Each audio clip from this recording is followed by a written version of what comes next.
तो welcome students, आप सभी के अपने चैनल यस की हम स्टडी पर फिर से स्वागत है। Very very most important video आपके लिए होगी। इंपॉर्टेंट क्यों है अभी आपको पता चल जाएगा, सारी चीज़ों को डिस्कस करेंगे, बस आप हमारे साथ बने रहेंगे। तो देखिए मेरे प्यारे बच्चों, आपको हम लगातार रिवीजन पे रिवीजन, न्यूमेरिकल्स पे न्यूमेरिकल्स सारी चीज़ों को डिस्कस कर रहे हैं। तो आप सभी लोग वीडियो को शेयर करिएगा, आप सभी मित्रों तक पहुंच सके जो कक्षा 12 2023 की तैयारी कर रहे हैं। तो आपके लिए वीडियो बहुत ज़्यादा इंपॉर्टेंट मायने रखती है। चलिए इसका स्टार्ट करते हैं। कक्षा 12 विषय रसायन विज्ञान की बात करेंगे। 4 मोस्ट इंपॉर्टेंट न्यूमेरिकल्स की बात करेंगे जो आपके एग्जाम के लिए तो बहुत ही इंपॉर्टेंट हैं। ठीक है, चलिए यहाँ पर देखते हैं। और इससे पहले आप लोग जान लीजिए, इसकी पीडीएफ भी आपको हम प्रोवाइड करेंगे। पीडीएफ कहाँ मिलेगी? YSKM-StudyClasses.com वेबसाइट और YSKM-Study का जो ऑफिशियल टेलीग्राम चैनल है, लिंक इन डिस्क्रिप्शन, लिंक आपको डिस्क्रिप्शन में मिल जाएगी। आप वहां से सभी जगहों पर जा सकते हैं। तो मेरे प्यारे बच्चों, आपको कुछ करना नहीं है, आपको बस क्या करना है, इन एप्लीकेशन पर जा करके यानी वेबसाइट पर जाएंगे, SKM-StudyClasses.com वेबसाइट पर जाएंगे तो वहाँ पर सारी नोट्स मिल जाएंगे। ठीक है, चलिए स्टार्ट करते हैं। बिना समय गंवाए हुए आपको बताते हैं क्या चीज़ें इसमें पढ़ने वाले हैं और बहुत ही दमदार और शानदार क्वेश्चन आने वाले हैं आपके सामने। यहाँ पर आप देखेंगे कि यूरेनियम 238 आप जानते हैं नाभिक में 2 प्रोटॉन, इसके 2 प्रोटॉन, कितने प्रोटॉन, जिसमें 6 × 10⁻15 मीटर की दूरी पर स्थित है। इसके 2 प्रोटॉन स्थित हैं जो कितने दूरी पर स्थित हैं, 6.0 × 10⁻15 मीटर की दूरी पर स्थित हैं। उनकी पारस्परिक विद्युत स्थितिज ऊर्जा की गणना कीजिए। क्या करा है? उनकी पारस्परिक विद्युत स्थितिज ऊर्जा की गणना कीजिए। यहाँ से E बराबर क्या हो जाएगा, 1.6 × 10⁻19 कूलाम।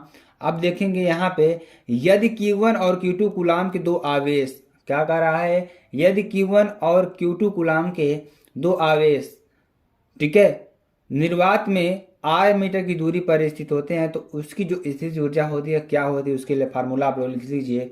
U बराबर 1/4 pi epsilon not into Q1 Q2 upon R square. ठीक है, ये आपका हो जाएगा, जो कि वेरी वेरी मोस्ट इंपॉर्टेंट है। अब यहाँ से अगर हम 1/4 पाई एप्सिलॉन नॉट का मान निकालेंगे तो 9 × 10⁹ इंटू Q1 Q2 अपान R जूल हो जाएगा। ठीक है, अब देखेंगे दिया क्या है। ये फार्मूला आपको समझ में आया कि नहीं समझ में आया, कमेंट बॉक्स में कमेंट जरूर करिएगा जिससे हमको समझ में आया। और चलिए अब इसमें देखिए दिया क्या है। तो दिया है जो प्रोटॉन के आवेश हैं 2 बराबर हैं और समान हैं, तो जो उसकी आवेश होगा, आवेश भी समान होगा।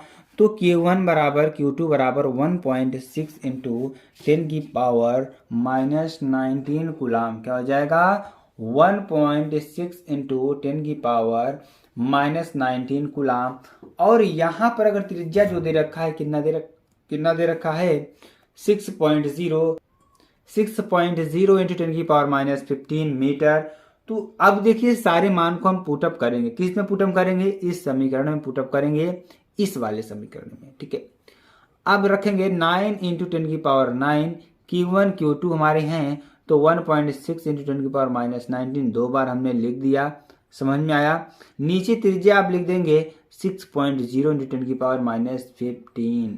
ठीक है, चलिए अगर इसको हम सॉल्व करते हैं तो सॉल्व करेंगे तो क्या आ जाएगा, अगर हम सॉल्व करेंगे तो हमें क्या मिलेगा, 3.80 × 10⁻44। अब ये कैसे मिला, देखिए अगर इसको हम सॉल्व करेंगे तो सॉल्व करते हैं तो क्या मिलेगा। ठीक है, इसको सॉल्व करने पर आपको क्या मिलेगा, 3.80 × 10⁻4 जूल। ठीक है, चलिए आगे आपको बताते हैं। अगला जो क्वेश्चन है आपके लिए बहुत ही इंपॉर्टेंट हुए भी है और आपके एग्जाम में बहुत बार पूछा गया है। ठीक है, चलिए अगला क्वेश्चन देखिए, 20 माइक्रोफैरड यानी नहीं 20 नहीं 2.0 माइक्रोफैरड धारिता वाले कितने संधारित्र, क्या धारिता वाले कितने संधारित्र किस प्रकार संबद्ध किए जाएं कि उन्हें 75 माइक्रोकूलाम आवेश देने पर संयोजन का कुल विभवांतर 300 वोल्ट हो।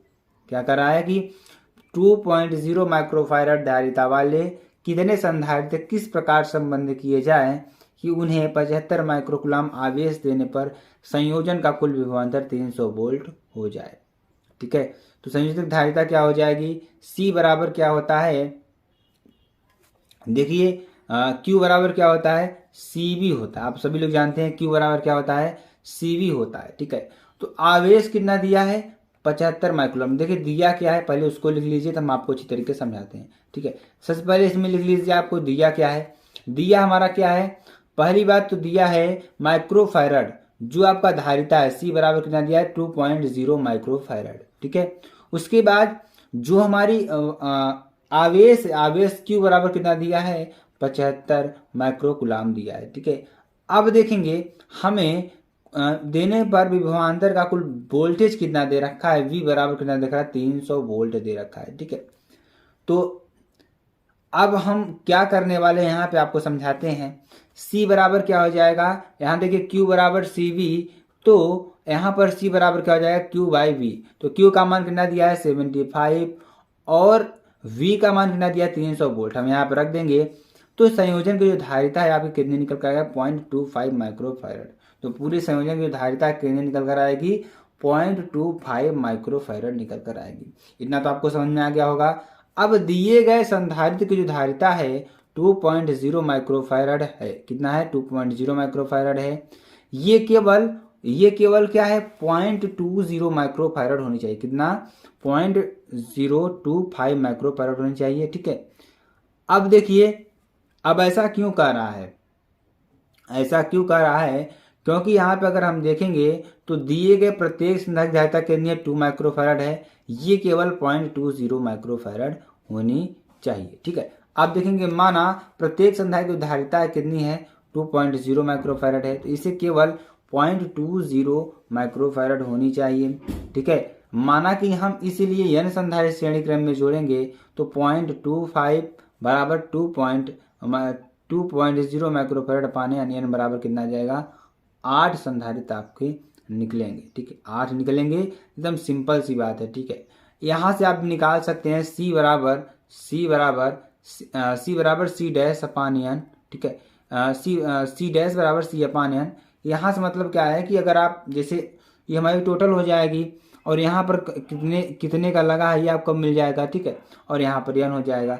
तो यहाँ से हमें टोटल कितना निकला था, माइक्रोफैरड संयोजक धारिता 0.25 निकली थी, और एक धारिता कितनी होती है, 2 होती है। तो यहाँ पर क्या हो जाएगा, अगर इसको दिखाएंगे 0.25 बराबर 2.0 माइक्रोफैरड पाने n, तो n बराबर कितना निकल कर आएगा, 8 निकल कर आएगा। यानी कि n बराबर क्या हो जाएगा, अगर निकालेंगे तो 2.0 अपान 2.25, यानी कि 200 अपान 25। कितना, 200 अपान 25। 200 क्यों आया, क्योंकि देखिए 2 जीरो है, 2 जीरो ऊपर जाएगा तो क्या हो जाएगा, 200 हो जाएगा।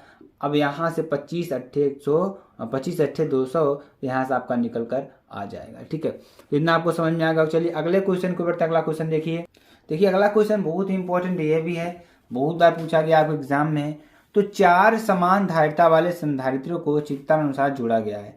मान लीजिए ये आपके एक नहीं है, कुछ भी हो सकते हैं, क्वेश्चन के तौर पर पूछ रहा है कि इसमें जो संधारित्र आपके लगे हुए हैं, यानी कि A B C D, मान लेते हैं ये A है, ये B है, ये C है, ये D है।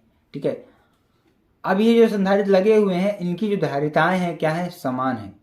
तो और इनके जो बीच में जो विभवांतर हो रहा है, यानी संयोजन का जो धारिता है कितनी है, 1 माइक्रोफैरड है। कितना, 1 माइक्रोफैरड। इनके बीच जो धारिता है कितनी है, 1 माइक्रोफैरड है। अब हमें इनका निकालना है। ठीक है, तो इसके प्रत्येक संधारित्र धारिता कैसे निकालेंगे, अगर हम एक का निकाल लेंगे, सभी बराबर हैं तो सबका निकल जाएगा, सिंपल सी बात है। तो अब यहाँ पर आपको पहला चीज क्या करना है कि आप देखना है जो संधारित्र लगे हुए हैं किसमें है, श्रेणी क्रम में है। अगर यह श्रेणी क्रम में है तो आपका फार्मूला मालूम होगा, C1 अपान C बराबर 1 अपान C बराबर 1 अपान C1 प्लस 1 अपान C2 प्लस 1 अपान C4। ठीक है, 1 अपान C3। ठीक, अब देखेंगे अब ये कैसे हो जाएगा, ध्यान समझेंगे तभी आपको समझ में आएगा, अन्यथा समझ में नहीं आने वाला है। ठीक है, चलिए अब देखेंगे यहाँ पर अगर देखने वाली बात होगी तो कितने लगे हैं, 4 लगे हैं। कितने, 4 लगे हैं तो क्या हो जाएगा, सी डैश बराबर क्या हो जाएगा, अगर हम देखेंगे कितना हो जाएगा, 4 हो जाएगा। अगर एक एक लगाएंगे तो कितना हो जाएगा, 4 अगर एक्स एक्स करेंगे, मान लीजिए यहाँ पे है 1, कितना हो जाएगा 1c प्लस 1c यानी कि 1/c plus 1/c plus 1/c plus 1/c। हमें c को निकालना है। ध्यान समझ में आ रहा है कि नहीं समझ में आ रहा है? तो यहाँ से इसको अगर जोड़ने का काम करेंगे तो कितना हो जाएगा, 4/c हो जाएगा। ठीक है, क्या हो जाएगा, 4/c हो जाएगा। अगर यहाँ से अगर देखिए ये हमारा क्या है, c डैश है, क्या है, c डैश है। अगर यहाँ से इसका मान कितना है, 1 है, तो 4/c कितना हो जाएगा, यानी कि c बराबर कितना निकल कर आएगा, 4 निकल कर आ जाएगा। तो यही आपका आंसर हो जाएगा। तो समझ में आ गया होगा अच्छी तरीके से, बहुत ही सिंपल क्वेश्चन था, ताकि आपको अच्छी तरीके से समझ में आ ही गया होगा। ठीक है, चलिए आगे आपको बताते हैं।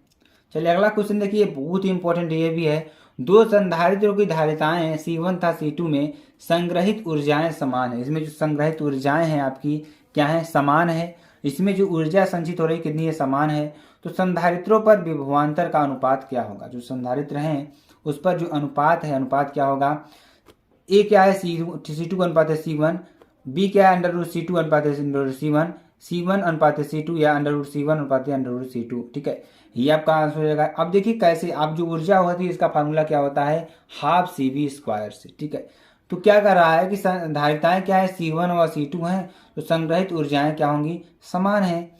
तो U1 अगर निकालेंगे तो हाफ C1V1 का स्क्वायर बराबर हाफ C2V2 का स्क्वायर। तो यहाँ से बराबर कर देंगे, हाफ C1V1 का स्क्वायर बराबर हाफ C2V2 का स्क्वायर।